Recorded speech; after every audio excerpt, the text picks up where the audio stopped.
Hello there, and welcome to a teacher tutorial about using Chrome Music Lab, specifically SongMaker, in the music classroom. My name is Samantha Beam, and I've been using Chrome Music Lab's experiences for quite a while and like to share my tips and tricks on what I have done with it with my own students to make them more engaged in the classroom, as well as bringing in some technology into our experience with music. So what you're seeing right here is the Chrome Music Lab suite, and we are going to go specifically right here to SongMaker. All of these apps within this Chrome Music Lab suite require no login or account. You can go in and play at your will, and the really cool thing about SongMaker is that you can create and share songs with others. So now that I clicked on the app, what you can see is there's a grid here, and it's broken up into 4 equal parts. Chrome Music Lab SongMaker also made it easy for us to visually see, as we have white columns here and then gray columns, white again, and then gray.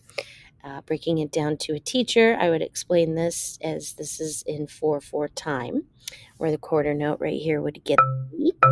If I put a square, let's say, right by this thick blue line, that would indicate my steady beat. So let's just play to see what this sounds like. Steady beat, steady beat, steady beat. There you go. Here's the tempo, 120. I can adjust it as needed and right within my song, which is nice. It goes all the way to 240 and all the way down to really slow, largo, and 40 beats per minute. So just talking about tempo with my students and being able to adjust it with this bar is so beneficial. Okay, so let's talk about this little box right here. That's do. And music teachers, you guys understand the colors of the boomwhackers and probably even have the colors memorized. But if you don't, C right here, red, is do. This one would be the letter D, orange, re. Mi, yellow, is the letter E. F for fa, light green.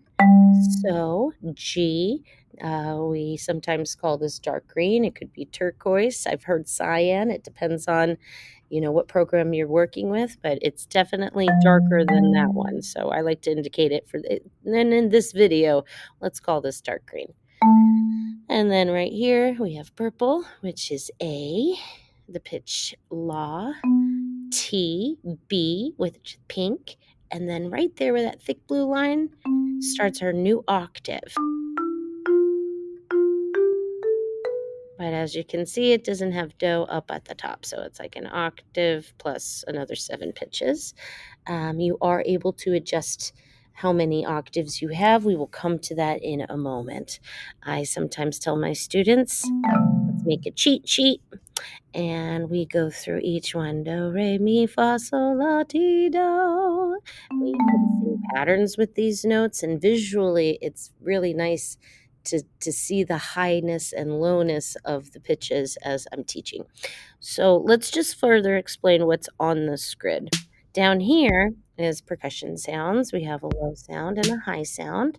And as you can see, this first, let's say, column right here and down here, it's broken up into 2 boxes or 2 sounds before the next beat would happen. So, music teachers, we would break this down to our students that these are eighth notes, or right here, that's in 2 eighth notes. So let me just make a quick pattern. Oh, that's super slow. Let's speed it up. Let's go back up and hear it again. Dun, dun, dee, dee, dun, dun, dun, dun, before the next measure of 4 would come up.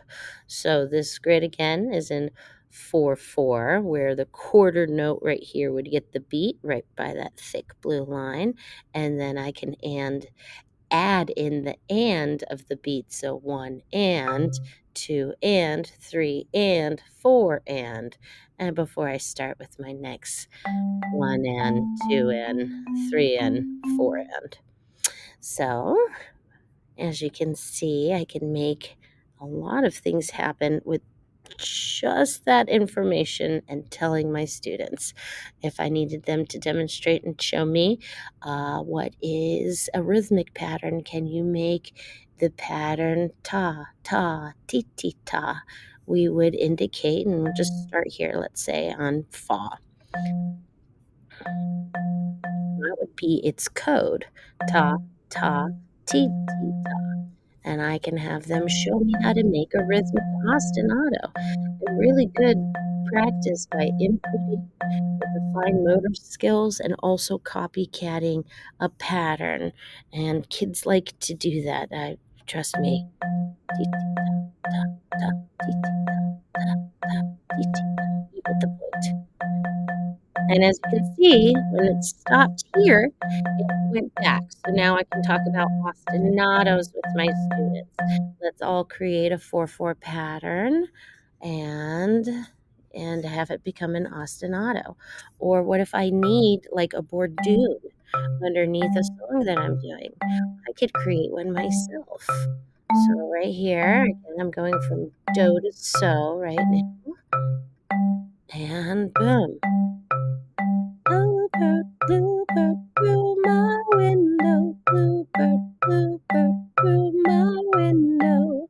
Yes, there should have been a chord change in there, but for this video's purposes, you are understanding that we can create some kind of pattern or bordoon that's visual. Either the kids can come up here and make it themselves, or I can do it for them. We could be singing along. I could change the tempo. Lots of fun things to go through here.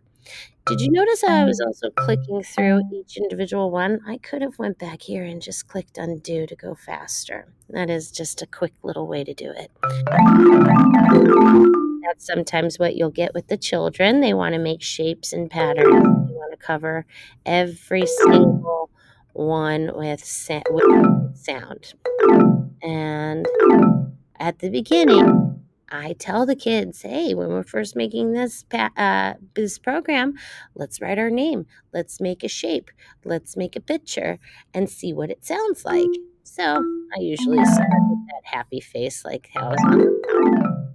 And you can hear how sound is played by time passing. So when you see that little blue bar, we're hearing all those sounds at the same time. And then I might go in and say, hey, why is this not a song? Because we are working in a program called Songmaker. How come if I do this and make, let's say, every single beat on this whole thing sound, why is that not a song?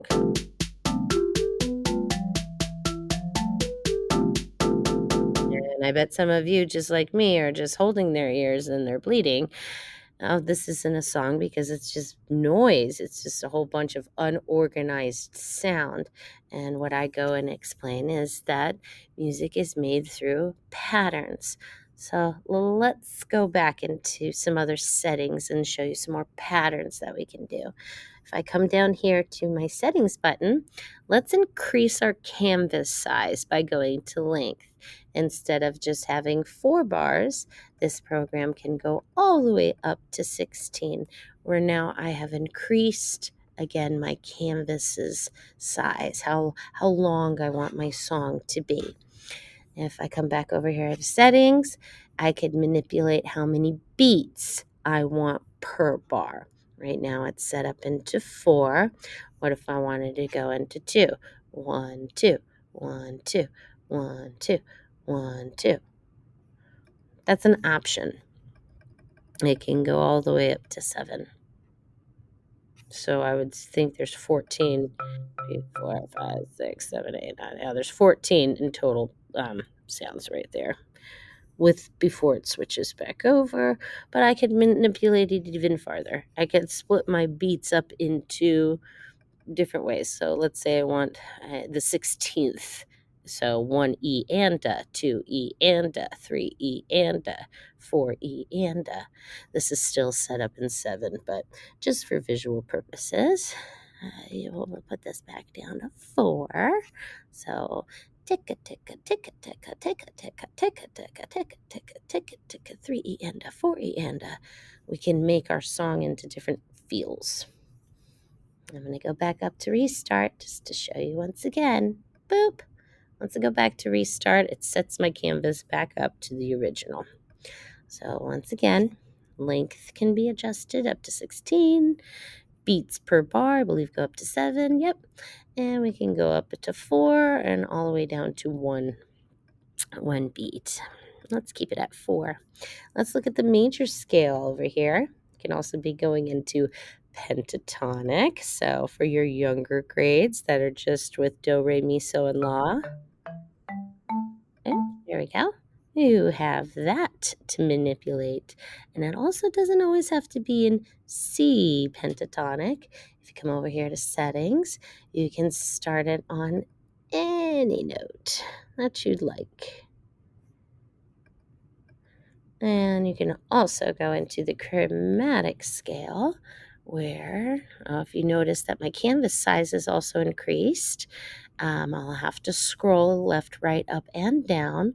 But now we get all of those, like, let's see, the black keys on the piano, the tyranny colors in art that have been formulated. So a total of 12 notes in the chromatic scale. And then again, once again, it does not show that top do. Anyways, so there is a lot of ways you can just set up your grid to make music.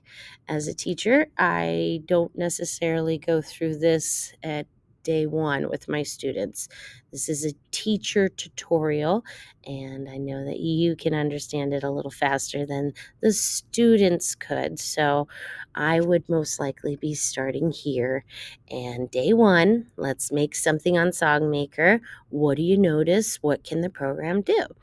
And like I said, kids will usually draw their name. They'll make shapes. They'll make faces. They'll jam out to that sound because they made something and they created it and they think it sounds amazing. Look what I made. Mom, look at me. Look at me. It's the same thing. So we don't want to negate that. We want to take this as a baseline. This is where the child is starting musically with this program. Great SLG, student learning goal activity. I can teach this program to the child and then have them explain what and why and how they made a song. So if this is their beginning product, can't wait to see what it looks like when it comes to something more advanced. So day 1, once again, when you get the kids in their Chromebooks and you show them SongMaker, they're just going to want to touch and explore. Then you're going to lead them to figuring out where that beat is, where to establish that line. I would definitely show what the octave is. We do lots of vocal warm-ups in music. I have one I'll share right now. Just drawing that out real quick, where we go do, re, mi, re, do, re, mi, fa, sol, fa, mi, re, do. And there's usually just a slight breath in between.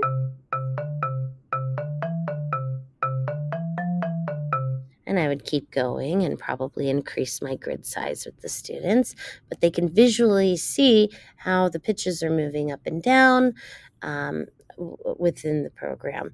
Then we might ask them to show how to show a beat or a steady beat.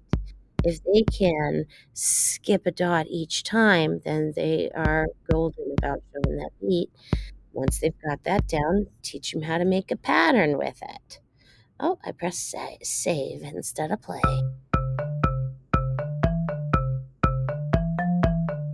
Maybe you want them to make their rhythmic pattern down here. Ta, ta. Again, let's use that one we did before. Ti, ti, ta, ta, ta, ti, ti, ta, ta, ta, ti, ti, ta.